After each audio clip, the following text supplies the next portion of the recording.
vocês não tenham visto, vocês podem clicar nesse link aqui acima. Nós falamos a diferença entre substâncias puras e misturas.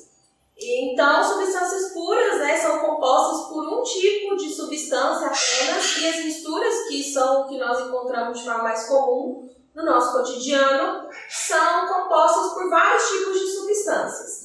E em determinados momentos a gente tem que separar essas misturas. E ao longo da humanidade foram sendo criados vários métodos para que a gente separe essas misturas, desde as homogêneas até as heterogêneas. E para a gente determinar qual o melhor método de separação de mistura, é necessário que a gente conheça as propriedades das substâncias que compõem essa mistura. Então hoje nós vamos falar dos métodos de separação das misturas homogêneas, que são compostas por uma fase só, e das misturas heterogêneas, que são compostas de duas ou mais fases. Então nós vamos começar com as misturas heterogêneas, que são aquelas que são compostas por mais de duas fases, duas ou mais. Então, nós temos os 3 tipos de mistura principais aqui. Mistura de sólidos, um sólido não dissolvido em líquido e líquidos immiscíveis, que são aqueles que não se misturam. Então, quando falamos de mistura de sólidos heterogênea, nós temos 3 métodos: catação, tamização e atração magnética. A catação é um método muito simples e muito utilizado. Consiste em separar de forma manual ou com auxílio de algum instrumento, uma pinça, por exemplo, e separar ali essa mistura, né, de uma forma mais visual. Um exemplo muito comum é quando a sua mãe aí na sua casa vai cozinhar feijão. Então, ela coloca esse feijão sobre a mesa e faz uma catação. Ela procura impurezas, pedrinhas, grãos de feijão que não estão aptos para o consumo, para depois cozinhar o feijão. É também muito utilizado na reciclagem de lixo. Então, eles fazem essa catação manual para poder separar plástico, papel, vidro e destinar cada um para o seu centro de reciclagem. A tamização, ela é uma maneira de separar misturas de sólidos aí a partir do seu tamanho ou a partir do seu peso. Um exemplo é a peneira. Na construção civil, por exemplo, eles usam a peneira para separar areia de pequenas pedras. Então, eles colocam a areia na peneira, balançam e as pedras ficam retidas porque são maiores e a areia passa pelos buraquinhos da peneira porque as partículas são menores. Na agricultura, eles separam, né, frutas e verduras pelo seu tamanho, pelo seu peso. Em bancos, eles separam as moedas em uma máquina apropriada para isso, pelo seu tamanho, pelo seu peso também. A atração magnética também é utilizada no lixo.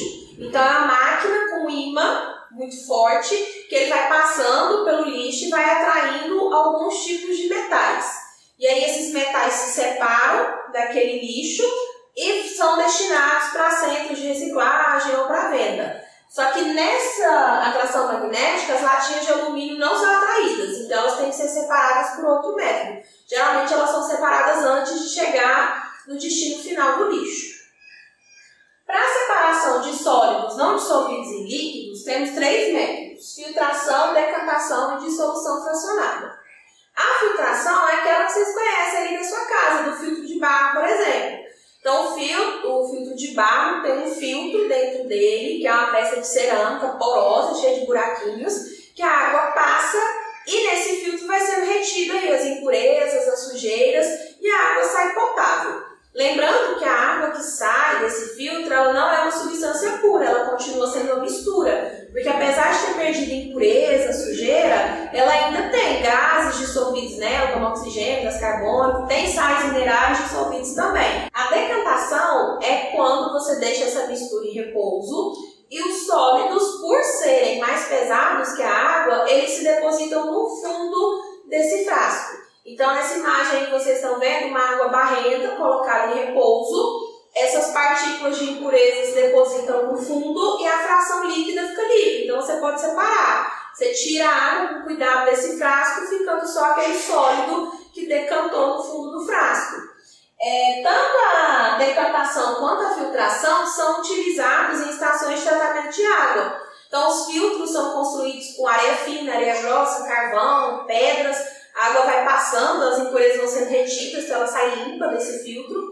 E na decantação, os sólidos maiores, eles se depositam no fundo de tanques e essa água é retirada, livre desses sólidos que são muito grandes ali, às vezes, para ser colocado no filtro. A dissolução fracionada, ela pode ser exemplificada na imagem a seguir. Então, temos aí uma mistura de areia e açúcar. É difícil separar essas duas substâncias. Então, você faz o seguinte, você dissolve uma delas em água. Então, para isso, você tem que saber qual delas vai conseguir ser dissolvida com a água, que no caso é o açúcar. Então, você coloca a água, mexe, o açúcar vai dissolver nessa água, formar uma mistura homogênea. Você deixa essa mistura parada por um tempo e a areia vai se depositar no fundo, ela vai decantar. E aí você consegue separar a água com açúcar da areia. Em um frasco você vai ter água com açúcar e outro frasco você vai ter areia. Então, a dissolução fracionada é isso. Você dissolve um dos componentes para separar do outro. E por último, temos os líquidos immiscíveis, que são aqueles que não se misturam, tipo água e óleo. Esses líquidos, eles podem ser separados por um equipamento chamado funil de Bromo, como vocês podem ver na imagem a seguir. Quando você tem uma mistura de água e óleo, o óleo é mais leve, então ele fica na parte superior da solução e a água fica embaixo. Com o funil de Bromo, você tem uma torneira no fundo desse funil, na parte inferior, você vai abrindo e escorrendo toda essa água. E aí você controla isso manualmente. Quando estiver chegando perto do óleo, você fecha a torneira. E aí você consegue separar as duas fases dessa mistura. A fase de óleo e a fase de água.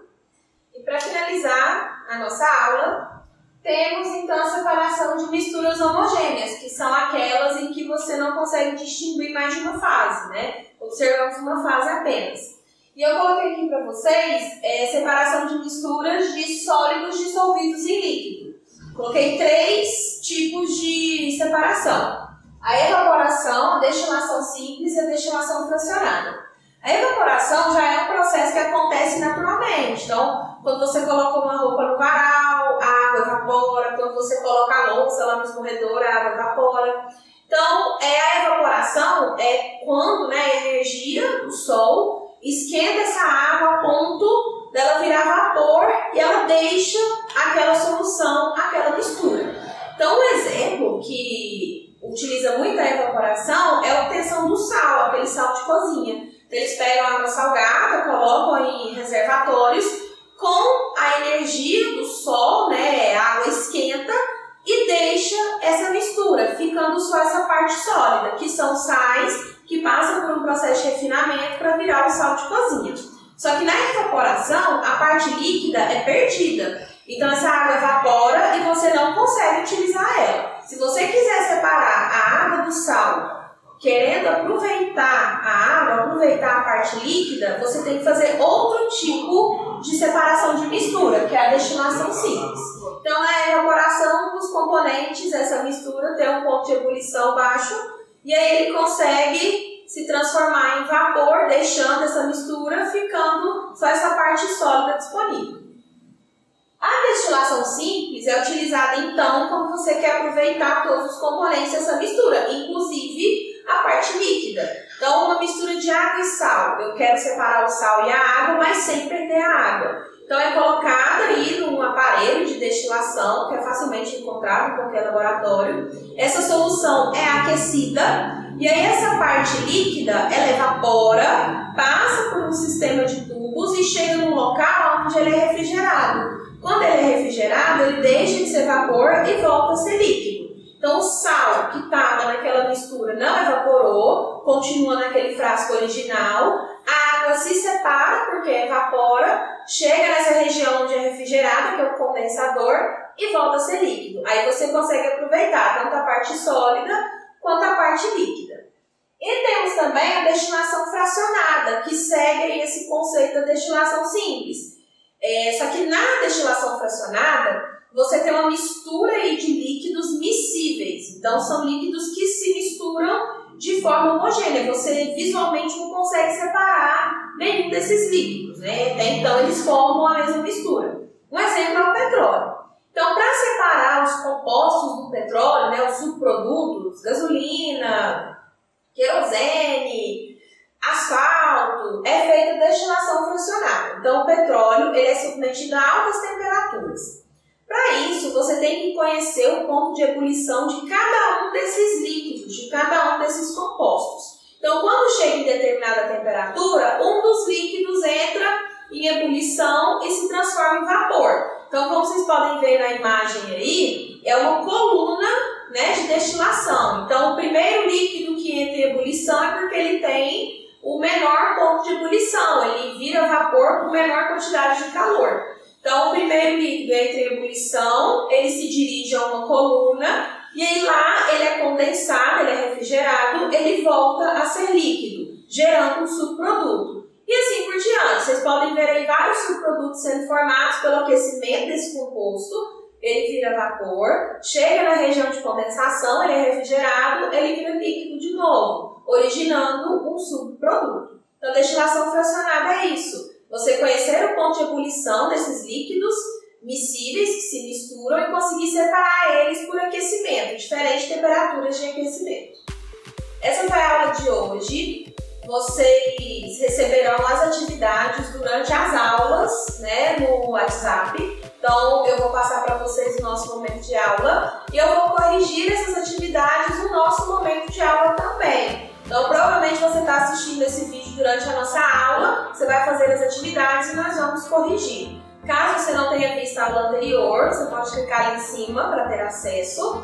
Eu vou enviar para vocês também a apostila com todas as informações que eu falei aqui, mas vocês também podem acessá-la clicando aqui nas informações. Por hoje é só, tchau!